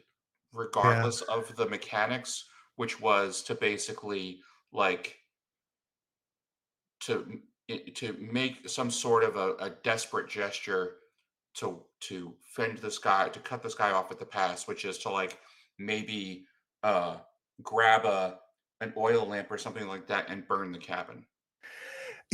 I'm good with that, but I will tell you it'll be ineffective. Okay. Yeah, Okay. as soon as you throw that down, I think the flames Yeah. start and it's just a wave of his hand Okay. and they immediately extinguish. Okay. Um, and you rightfully are calling bullshit on this, right? This was not a fair deal. This is not something you signed up for. You don't even remember your hand, your bloody hand touching paper. Yeah. But as those words leave, they bring the last of rational Joseph with them. Mhm. And now you see everything. You understand that you are in the face of a god.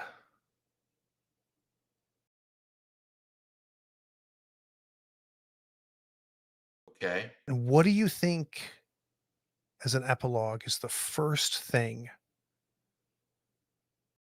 that Joseph does for this god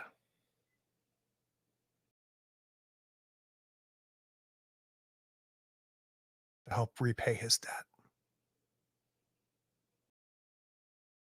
And but see, Joseph is still like I guess the debt is because he brought justice. The chalk man brought him justice. Correct. So that is the debt that needs to be repaid. Yeah, and you now serve him willingly. So if we were to epilogue this on an end credit scene, what do we see the shell of Joseph do first for his God?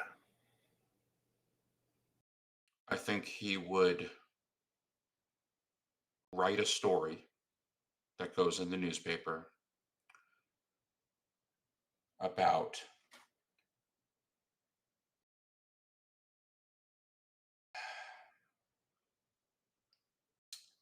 In service. What is it that you write?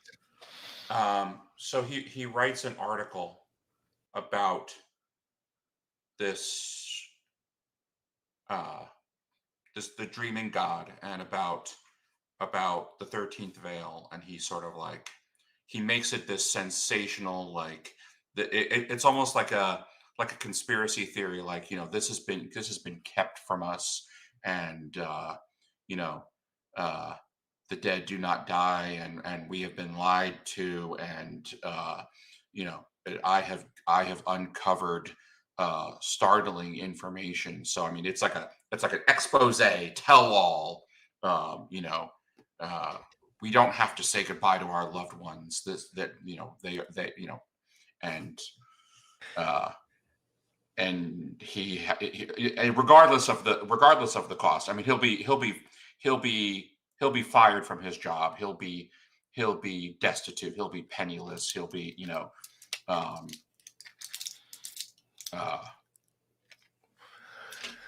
Yeah, I think they refuse.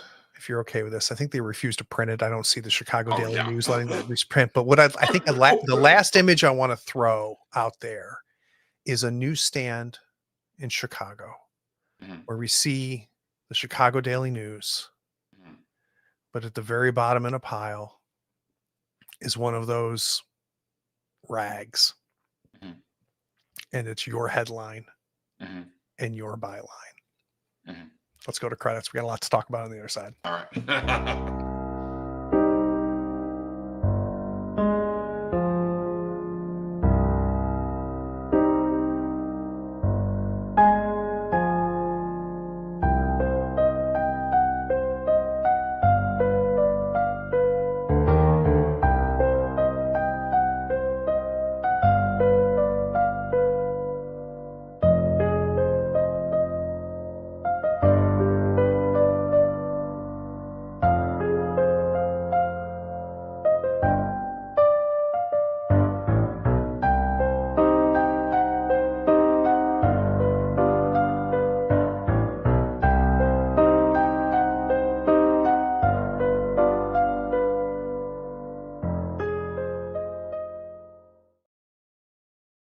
And we're back.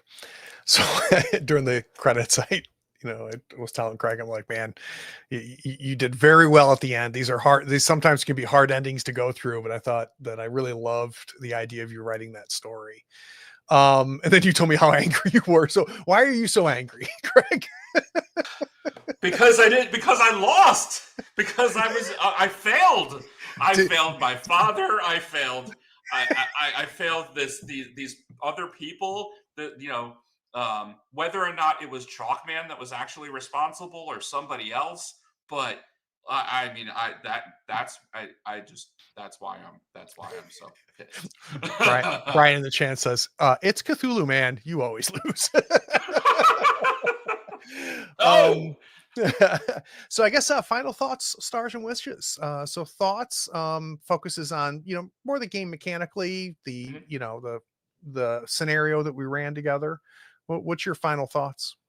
Oh, I mean, stars all around. I think I was way more invested in this scenario playing it with Cthulhu Dark than I ever would have been with Call of Cthulhu. I've played Call of Cthulhu.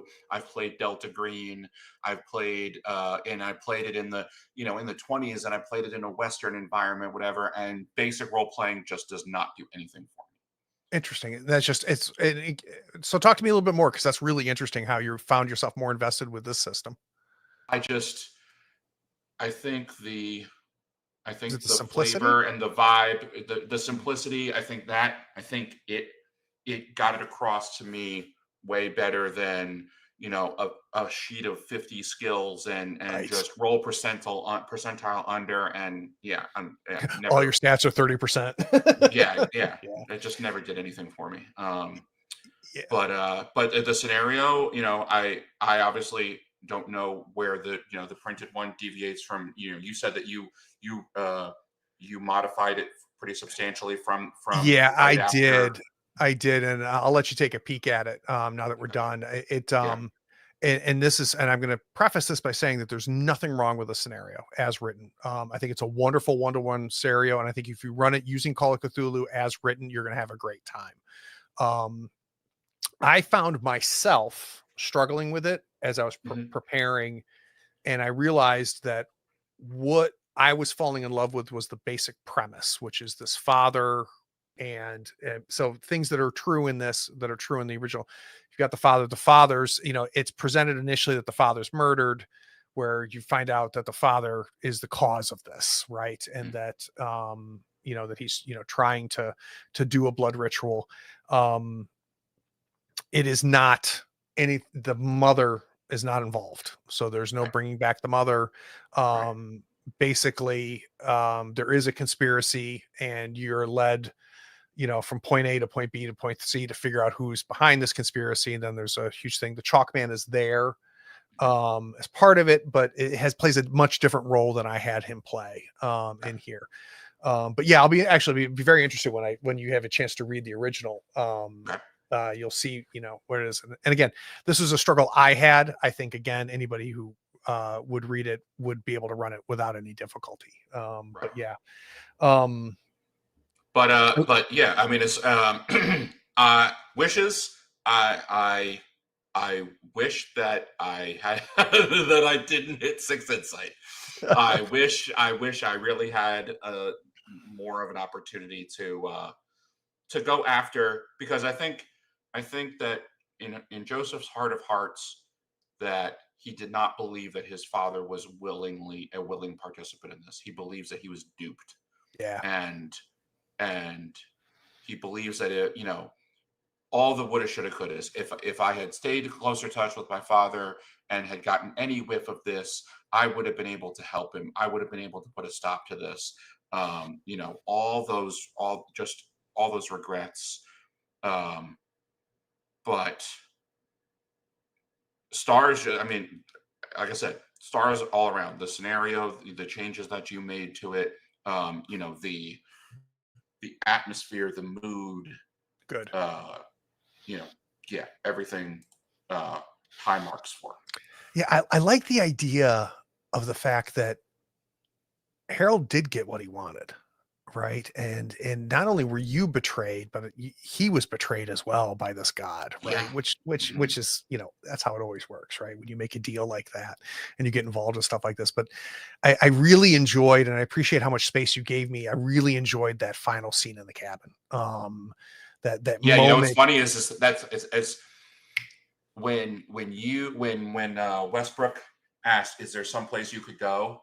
I just sort of like had a light bulb moment. I was like, "Oh yeah, I could go back to the fucking cabin." So there's spread around. I had prepared 20 different things that would have pointed you to the cabin. Okay. So and I was prepared if you never went to the cabin, but Okay. I was very pleased when you said I want to go to the cabin, because I like it happening there. Yeah. um there's something like really really really cool about this. Craig, it was an absolute pleasure playing with you, brother. You too. This was a lot of fun. And And I appreciate you picking me for this. I was yeah, I it was good. It was good. We had fun. And for those of you yes. watching, go buy Cthulhu Dark if you don't own it. It's a phenomenal system. The PDF, I think, is like almost 100 pages. And what's amazing is that it's only like 10 or 15 pages of rules. And then the rest are some incredible scenarios that you can run for Cthulhu Dark. One of them, I'm going to be running at Camping for Gamers. And then which will be the second time I run it. The third time I'll run it will be here on the channel. And it's a Victorian horror using Cthulhu Dark. And I cannot wait because it's super, super, super creepy. All right. Peace, everybody. All Take right. care. Thank you. Bye-bye.